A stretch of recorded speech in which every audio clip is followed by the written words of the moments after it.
Hi, I'm Dahlia Lithwick, legal correspondent, author, and host of Slate's Amicus podcast, a show about the rule of law, the law, and the Supreme Court justices who interpret it for the rest of us.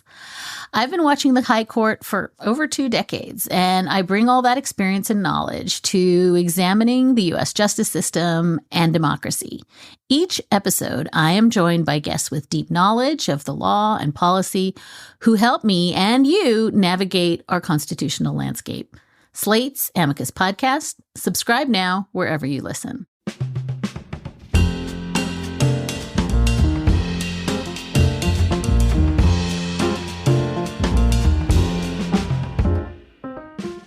Welcome to Jen Rubin's Green Room. This is Jen Rubin.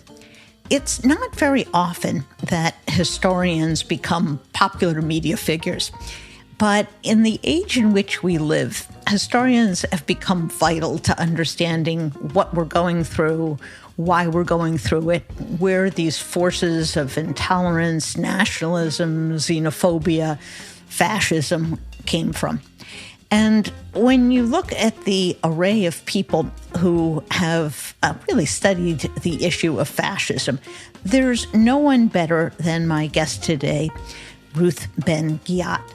She has specialized in Italian fascism, and if you will, her ship has come in because we are now experiencing an authoritarian movement that bears an uncanny resemblance to many of the qualities in the sort of regime that she has studied. And I think it's important to both understand how uniquely American our situation is, insofar as we have never come to terms with race, but also how consistent it is with the way right-wing movements have operated historically and around the world. So without further ado, I welcome Ruth to the show. Welcome to the show, Ruth. Thank you. I'm delighted to be here. As I said in my introduction, it seems like historians' ship has come in these days because everyone is striving to figure out the moment we're in, the forces that we see. And no one is better at studying fascism than someone who made her entire career, frankly, up until now, I think, studying fascism, studying a special variety, which is Italian fascism. And by the way, please go ahead and plug your book at every opportunity. And I think we should start with a basic question. What is fascism? A basic and very weighty and large question. Fascism's famously difficult to define, in part because Mussolini, the creator of fascism, didn't want to have he didn't want to limit himself to one definition. And however, at the very beginning in 1921, he defined fascism as a revolution of reaction. And I find that this is very useful way of thinking about fascism, because fascism came out of World War I. It is about upheaval and violence, a violent remaking of the social order, the political order. And yet, from then until now, right-wing authoritarians have kind of targeted any kind of social progress. It could be workers' rights, gender emancipation, racial emancipation, and tried to turn back the clock. That's the reaction. So you have the combination of upheaval, terrible destruction to society that goes on today, look at Putin, and this kind of trying to just block and reverse social and other kinds of justice and progress. And so when you hear a phrase like "make America great again," it's the again that I suspect makes you somewhat uncomfortable. Yes. In fact, in my book, Strongmen, which is the first book to put Trump and the GOP in the perspective of 100 years of authoritarianism, I have a chapter on the kind of myth of national greatness. And all authoritarians play on utopia and this goes back to the origins of fascism, also communism, of course, that they are going to re-engineer the social order and make things better. But it's very important that they, especially fascism and right-wing authoritarians, they play on nostalgia. That has to be there too. So it's never just making the nation great, which is forward-looking. It's also making it great again. And that nostalgia could be, in the case of Turkish despot Erdogan, he's got a whole ideology of reviving the Ottoman Empire. Of course, Vladimir Putin has these imperial, Russian imperial dreams. Everyone has their own version. In Trump's case, it was a kind of big tent for all these kind of malcontents and people who didn't like, they wanted to go back to the time of controls on Black people and when gay marriage wasn't legalized. And so it's a multi-form thing, but it's very, very compelling to people, this combination of utopia and nostalgia. So Make America Great Again was a perfect example of this.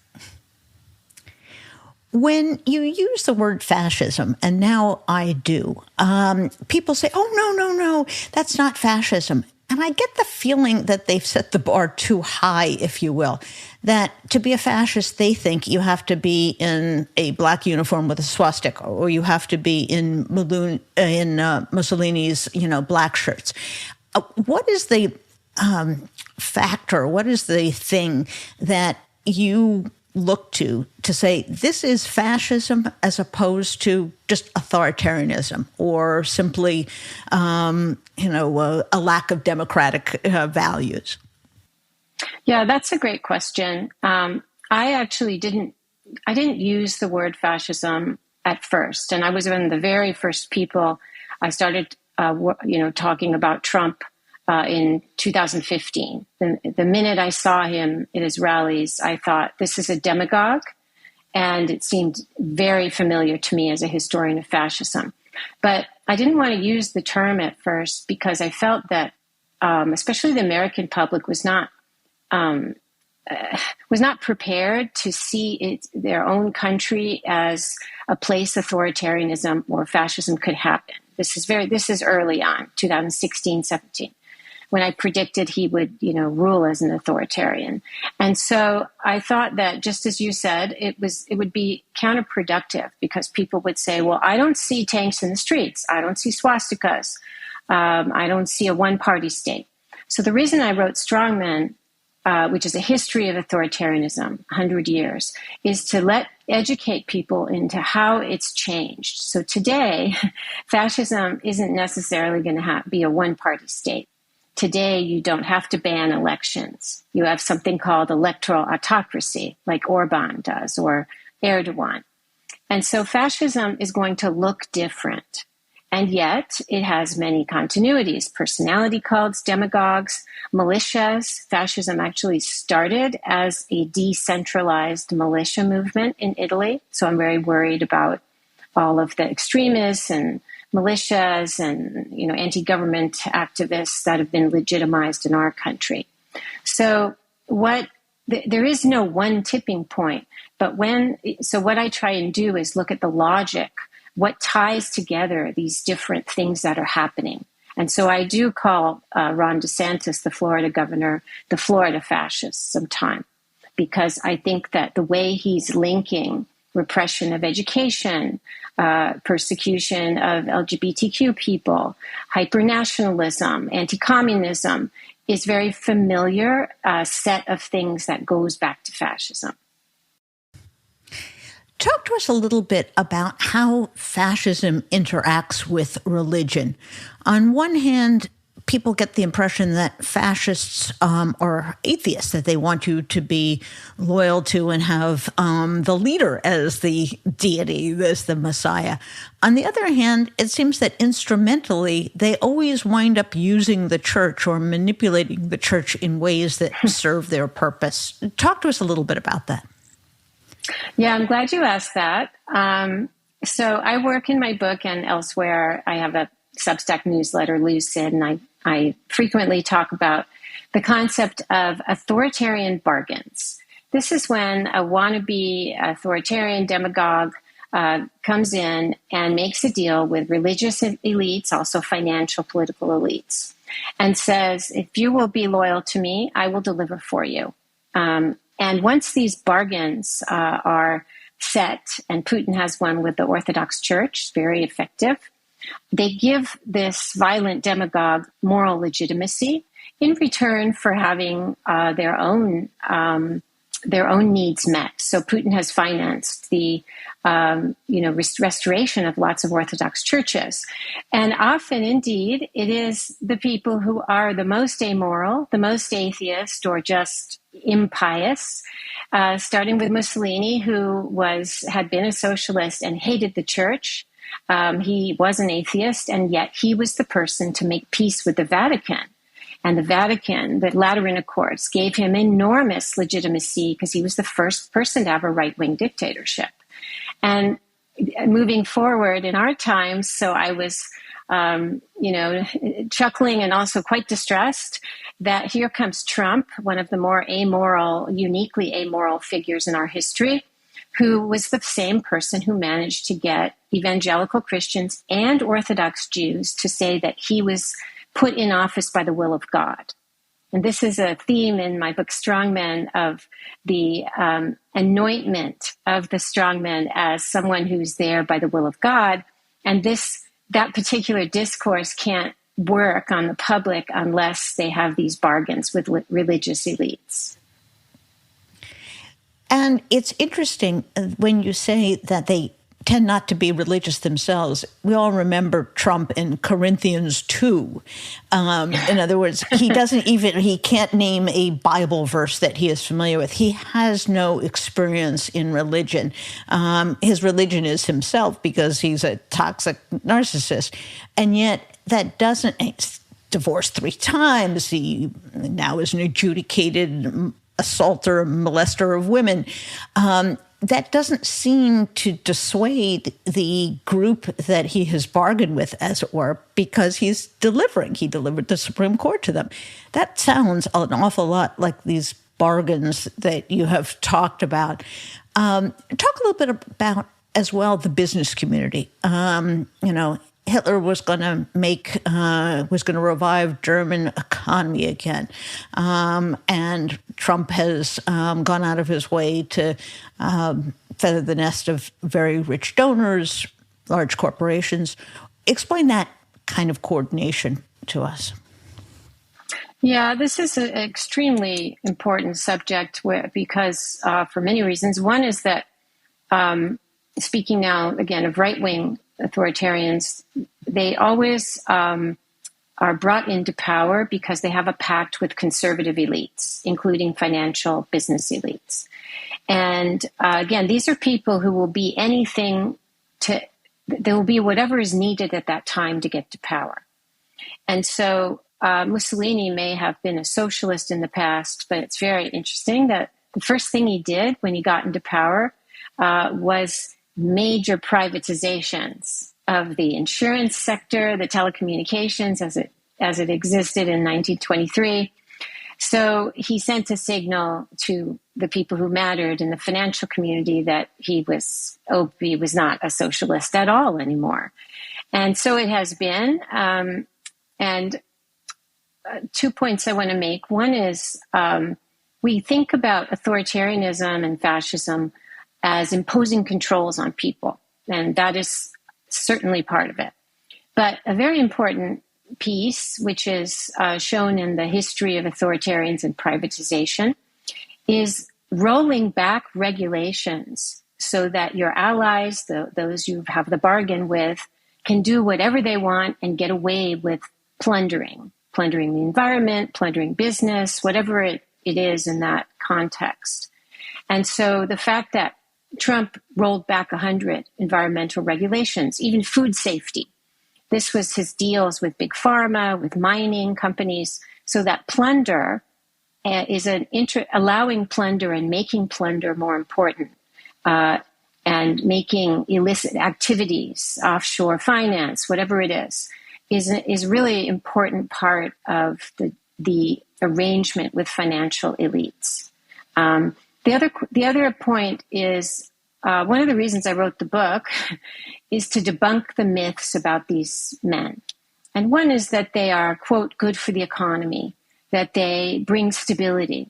These are among the most destructive individuals who have ever lived. And I wanted to publicize the fact that most of them go after the economy. They go after business. Erdogan has plundered since the coup in 2016 against him. He has plundered and seized over $35 billion of assets from ordinary Turkish people. And then, of course, Putin has a fully formed kleptocracy. The only leaders had a more complete kleptocracy were Mobutu and Gaddafi. And so 1 out of 6 Russian business owners had their assets targeted for plunder or had been jailed by 2018. So these are not sustainable systems. They are destructive systems. And yet they use propaganda, they use the personality cults to seem like they are a force for economic prosperity. This is one of the biggest scams of authoritarianism.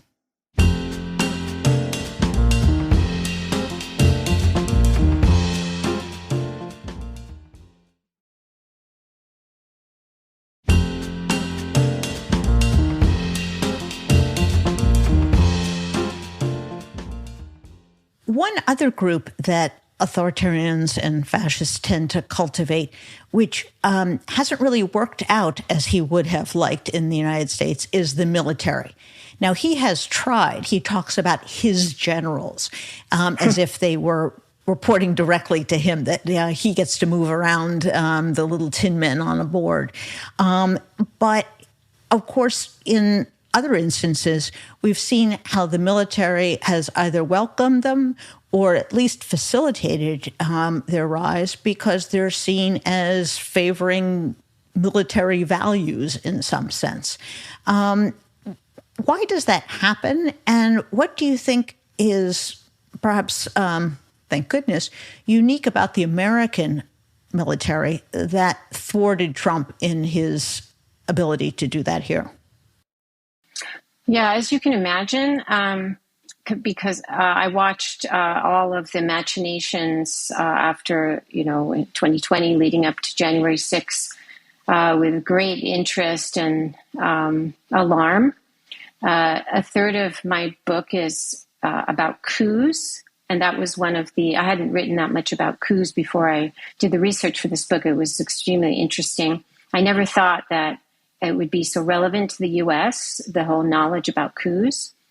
And not all are military, but many are. And so, I was watching to see what happened to the U.S. military, watching with alarm that, there was a declaration among hundreds of retired right-wing military saying, backing up Michael Flynn's idea that there should be a martial law declared, a rerun of the election. This is all very dangerous. And it's very interesting because just a few individuals can make a big difference at crisis moments. And one of these, of course, was General Milley, the Chairman of the Joint Chiefs of Staff, who was absolutely unwavering in his commitment to respect the Constitution and all the things he did. There were other individuals, including one, Da Silva, I believe his name is, who actually grew up in a Portuguese dictatorship and now is among our commanding commanders of our military. These are people who know very well what Trump is about, praising dictators, wanting that kind of power. And so this was very heartening to me. However, I would like to see more vetting in the military of extremists go on, because there are many cases in history where, like in Chile, the military looked around at all the coups happening and said, we're not going to be like Bolivia or all these other places. We respect the Constitution. We are democratic. And then they too fell. So you have to be very vigilant. And I don't think that enough has been done given the volume of extremism now and the efforts, ceaseless efforts of people like Michael Flynn to radicalize current and former military. So we have to really watch that very carefully. I did watch Millie, and there was also, I remember a letter by, I believe it was 8 former secretaries of defense, warning about the potential for a coup. And it did make me appreciate this strong tradition we have of civilian leadership and of the constitutionalism that is enforced as part of the military ethic, that they have an obligation to follow legal orders, that they understand that they report to the commander-in-chief, that they take an oath to the Constitution. So all of that, I think, was very encouraging. The next sort of group I want to talk about is women. And I think people now don't understand that the assault on abortion and Trump's physical assault on women is also very much a feature of fascism, that these movements tend to want to return women to a domestic role. They're encouraged to have children. They are thrown out of professions. They are domesticized and turned into baby producers for the state. How does that come about? And how does that then translate in the modern world where you have millions of women who don't want to go back to that sort of existence?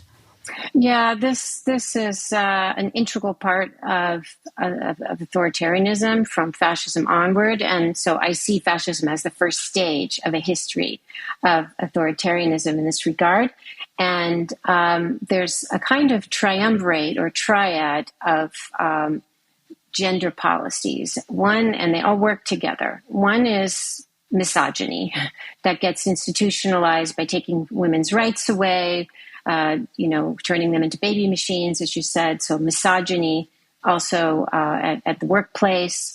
Trump partly decriminalized domestic violence. That kind of flew under the radar, but he did it. And that goes back, how I made the point before about plunder, and we were talking about business, but the ability to plunder bodies, that men are able to do what they want with women. What did Trump say years before he became president? When you're a star, they let you do it. You don't even have to ask. So getting away with what you want and having what you want when you want it is part of being a man. And so that's the second leg of this triad. So the first being misogyny. The second is hypermasculinity, and actually the cult of brute male force. And we're seeing a lot of that right now with that totally bizarre video, now deleted, that DeSantis put out where he's comparing himself to predator animals like alligators and all kinds of toxic, detritus going about now to do with masculinity, hypermasculinity. The third is suppression and persecution of other forms of masculinity and sexuality. And that's where the anti-LGBTQ legislation and hatred comes in. And this triad has existed throughout the history of authoritarianism, and we're seeing it now, come in our country, very, very developed. And I'm obviously very concerned about this because the more that you have a conception of leadership which is held up, and look at Elon Musk now saying, I'm going to have a dick measuring contest. The more these kinds of crude, lawless masculinity and hypermasculinity pervade the atmosphere, the more people feel legitimized, and this becomes the culture. And we've gone a very long way toward that, and it's really very distressing. One fascinating data point that absolutely supports your position was told to me by Robert P. Jones, who's head of PRRI. He's a researcher that looks at Christian nationalism and white nationalism. And one of the defining factors, the highest correlation when you look at thoughts, other than being a Fox News watcher, is that you believe that gender roles have been messed with, that you want to return to more traditional gender roles. And that seems to be precisely what you're talking about. So you have male senators like Josh Hawley complaining that we are stealing masculinity. He's written a whole book about it, I am told. I'm not going to read it. And so on one hand, they claim victimhood, that the elites are demasculizing them. On the other hand, they have this toxic masculinity. It's a very strange phenomenon. It's strange, but it goes back to fascism. The man as the victim, and then the man as the brute. They exist in a kind of dialogue. And I do want to say, I'm glad when these topics come up, because Strongmen is the first book to elevate machismo to what I call a tool of authoritarian rule. So I have a chapter on it alongside corruption, violence, propaganda, and the myth of national greatness.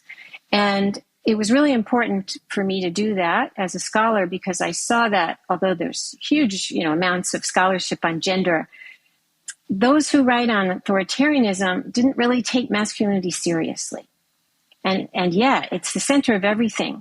Also because, and this was hard as a female scholar to write this part of the book, these leaders were often serial rapists. And they actually, in the case of Mussolini and Gaddafi, and to some extent Berlusconi, they had these kind of, it was as though Jeffrey Epstein was the head of the government, and used government apparatus or his own fixers and kind of secret police or private security to procure, to scout women, to then fix, pay for their abortions or beat up their husbands or them. And so it gets kind of institutionalized into these kind of systems of abuse that put what we've been talking about into practice. And it's a feature of these, quote, strongmen. And Trump had a similar thing with his models and Miss Universe pageants. It's just that most of it stopped before he became president, but he had the same history. And this was not featured very much in reviews of the book. People didn't quite know what to do with this part of the book, and yet look what's happened now, 2 years later. Yes.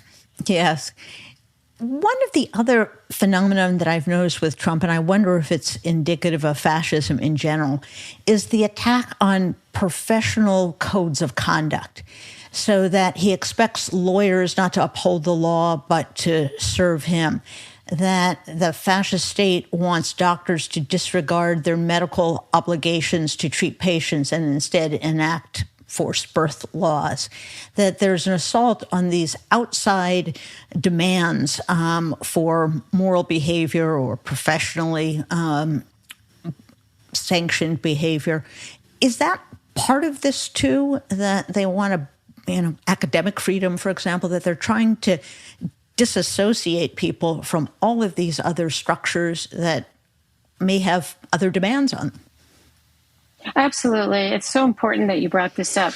And this is corruption. This can be understood under many authoritarian tools. I talk about it in my corruption chapter, where the goal of the authoritarian is to debase you and to bring you down to his level so that you will be okay. You will become complicit in his crimes. You will approve of his methods. And it's like watching this come to life with what's happened to the GOP, where he made them complicit in his attempts to overturn the 2020 election and then a violent coup attempt.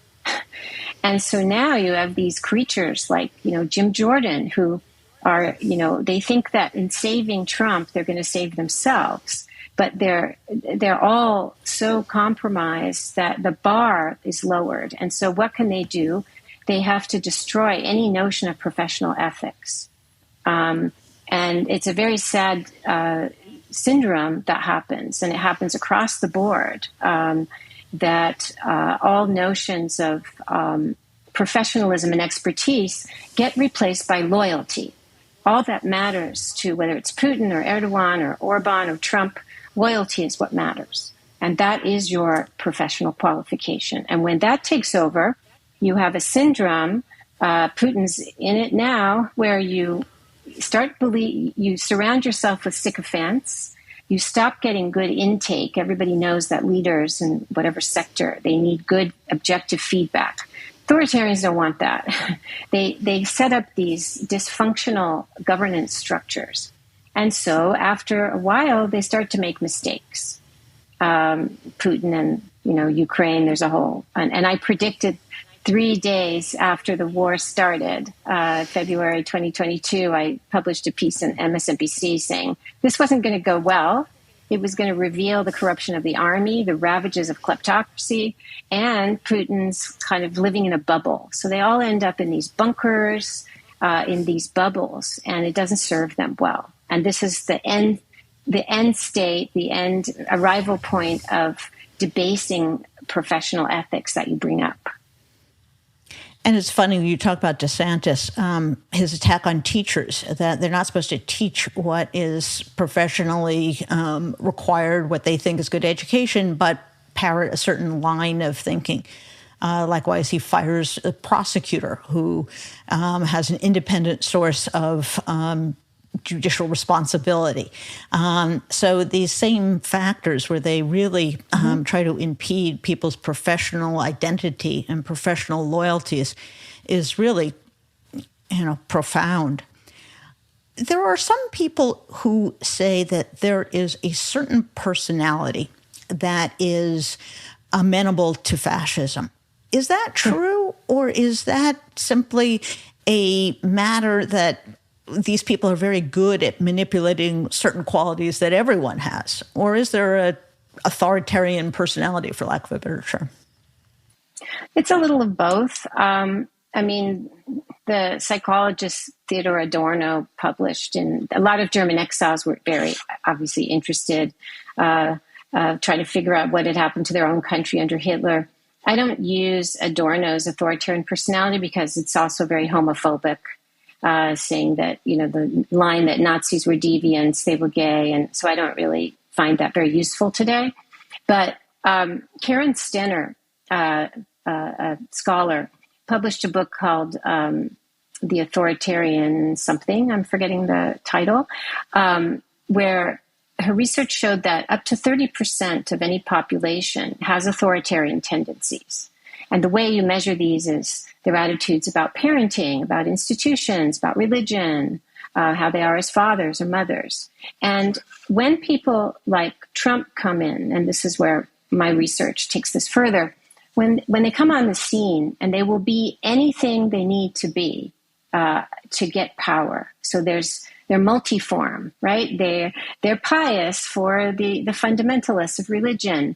They're headbusters for all the extremists. They tell each person what they want to hear. But what's in common is that they are cult leaders, and they play on this desire of a certain kind of person to look to a figure who's going to solve all their problems, who tells them they've been forgotten, that he will save them, he will save America, and who creates a sense of crisis, permanent crisis and instability, so that these people will be living in fear and more dependent on him. So these are these very profound psychological dynamics that span space and time, right? That was one fascinating thing about doing the research over 100 years. These cult dynamics are the same, because they are rooted in human psychology. Fascinating.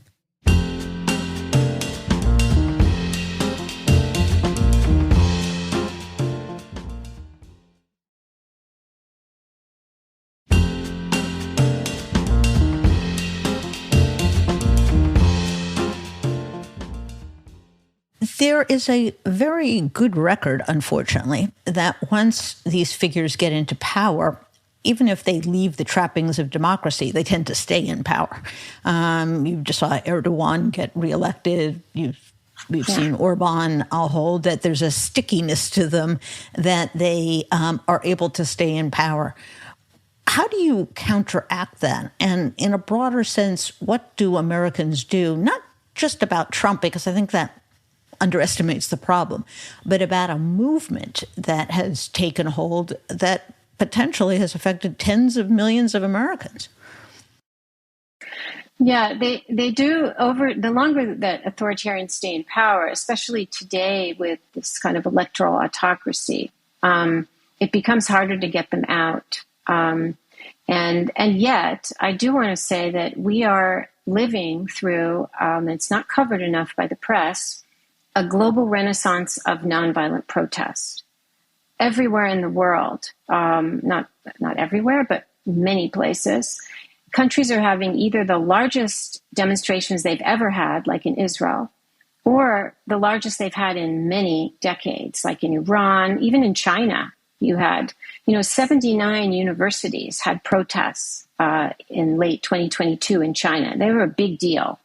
The Chinese have managed to make them kind of disappear from memory, but there's something going on. And in our country, the Women's March, no one talks about anymore, was the largest in American history, surpassed only by Black Lives Matter. Up to 20 million people participated in a Black Lives Matter event, multi-generational, multiracial. So this is not something that's going to be stopped. And I'm mentioning it because one of the perennial tools, I have a resistance chapter in Strongmen, is nonviolent mass protest. And it's most effective when you can connect it with what's called the pillars of society, the elites.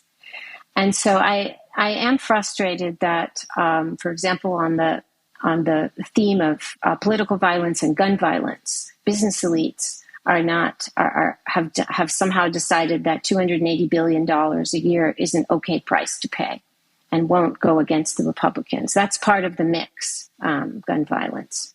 So it's very difficult sometimes to get the influential people to ally with the protesters. But when that happens, you have a synergy that can actually make a difference. And it is fascinating in Israel. I've spent a lot of time talking to politicians there and reading the English-speaking, at least, Israeli press. And what's so extraordinary there is you have high-tech people, you have military people, you have religious people, you have secular people. The age variety is great. And this has happened in a country that really never had a tradition of civic protest on this level, on this size. What are the things that Americans should be doing to cultivate resistance, to cultivate a spirit of democracy that's sufficient enough to hold the line against people like Trump and the ideas that he has now sort of injected into the body politic? I think there are people who say that you can't outvote voter suppression, but I think keeping hope up and not being defeatist is extremely important. And dissidents who have survived, 20 years of Putin's Russia will tell you the same thing. You must have hope. You must keep organizing, keep reaching out, keep being an activist, whatever that means in your country. So I'm very haunted by the fact that, 70, 80 million people didn't vote in the last elections. This is the time to reach out to those people, and also to try and reach out to people who are still in what I call the disinformation tunnel. My mother was radicalized during the pandemic in England by watching RT, Russia Today, and I know how difficult it is to get through to people. But that's something, and experts would call this depolarization or a bridge building. These are things that are very important, because what people like DeSantis and the Trumps and all the McCarthys want to do is destroy our communities and set us against each other in ways that are irreparable. And so each of us can, help get out the vote. Each of us can try and repair our communities, our families. These are things that we can do at an individual level. And I would add to that, since I wrote a book on women's resistance to Donald Trump, that there's a powerful connectivity that people who are not previously engaged in politics, who suddenly get fear that this is happening, find receptive audience that they never imagined was there. I remember interviewing a woman from Midland, Michigan, which she thought there were no Democrats there. Well, she started having meetings in her church, and pretty soon there were 3,000 women that were connecting with her. So there is, I think, a hunger for this kind of connection out there. I want to end with one more question, which I think is very easy to forget. The authoritarians are so good at picking out vulnerable people that it's sometimes hard for someone who doesn't fall within one of those vulnerable populations to understand that that's a threat to them. But empathy for individuals, even if you're not LGBTQ, even if you're not a teacher who believes that race should be taught in the schools, even if you're not a woman who may someday need abortion, that has to be you too. That has to be of concern to you. How do you reinforce that sense that we really are all in this together and that there's no one who is safe if some of us are not safe? I'm so glad you brought that up. Two reasons. One is that it's kind of flown under the radar in a funny way, but we have been assaulted since 2015, so we're in the 8th year here. A psychological warfare operation, might sound overblown, but to emotionally retrain us. Donald Trump himself, since 2015, has used his rallies. He's a superb propagandist in the manner of the demagogues, the fascists. He's used his rallies to preach over and over again the virtues of violence. In the old days, you used to be able to punch someone, you got away with it. And part of my report for the January 6th committee, I was interviewed twice and I did a report, was I had an appendix, which was very long, that listed all the times that he was doing this. And it adds up to a kind of emotional retraining. And that's what these Republican legislation is about, to ban the teaching of anti-racism or slavery. The wording is very telling. It says we don't want students to have any emotional distress or psychological problem. That's their conscience. What the Republicans are doing is engineering a population that has no conscience, that doesn't have to hear about injustice, and thus will be more amenable to brutalism, to go back to our male brutalism. So what we can do, and this is the subject of my next book, is on anti-authoritarianism, is counter that. Well, expose it. That's number one. I try and do this whenever I'm on TV, sometimes with you and elsewhere. Expose that we have been subject to this emotional retraining that every dictator does. Everyone. That's what made fascism work. And counter it. And this goes back to the bridge building, to the expression of love. There's a very powerful tradition of doctrines of love, and Martin Luther King Jr. was one of the most famous exponents, but there are many more. That love is a very powerful anti-authoritarian strategy, as is empathy, which can be part of that. So having a sense that we are all in this together, and it's not just, as you said, that if you're not X category, you don't have to worry about it. And that finally is why I wrote the book, because the history of authoritarianism is very clear. Eventually, they come for almost everyone. Many more people than ever thought. Many more people are targeted than ever was thought. Oh, it's just the Jews. Well, then in the end, it wasn't just the Jews. It's always more people until you have the destruction of the country. Wow. This has been enlightening, sobering, but also, I think, kind of hopeful. Martin Luther King, you're right, did talk about the beloved community of love, of reaching out to people and finding a place where people could relate to one another as fellow human beings. So perhaps we're not so far gone, and after all, we have pulled back from the ledge, at least in 3 elections now. So we'll see if this holds up. I can't wait to read your next book. And everyone who's listening to this should go get a copy of Strongmen. It's a fabulous read. It is scarily, absolutely on the nose, considering the history of fascism and where we are now. So thank you for coming, Ruth. We hope to have you back soon. Thank you. Enjoyed it.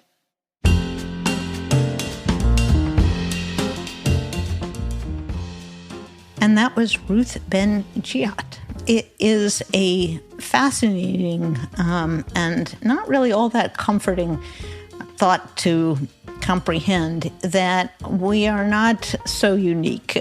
We are a special country, but we're not unique in our experience.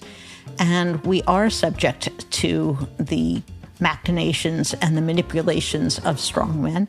And sadly, tens of millions of our fellow Americans are too. And I go back and forth, wanting to reach out to people, but fearing that a certain number of them have frankly been lost, that there's no reason, there's no amount of evidence that is going to debunk the latest conspiracy theory. But I think I would leave you with this. Really, despair is the greatest asset that fascists have. They want you to be exhausted. They want you to be compliant. And it is easy to get exhausted. After 8 years of this, all of us do want to tune out and go lie on a beach someplace or watch dumb TV.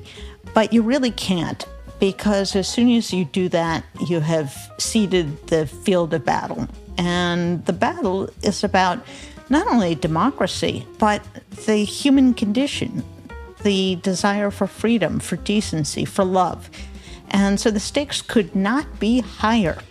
And if you thought you'd done all the work you needed to do in 2018 or 2020 or 2022, I have bad news. You got to keep doing it. So keep hanging in there, keep fighting, keep reading, keep talking to people. And we will be back next time. If you liked this program, please tell your friends. Please have them follow Jen Rubin's Green Room on Apple Podcasts, Spotify, or wherever they get their podcasts. Bye-bye.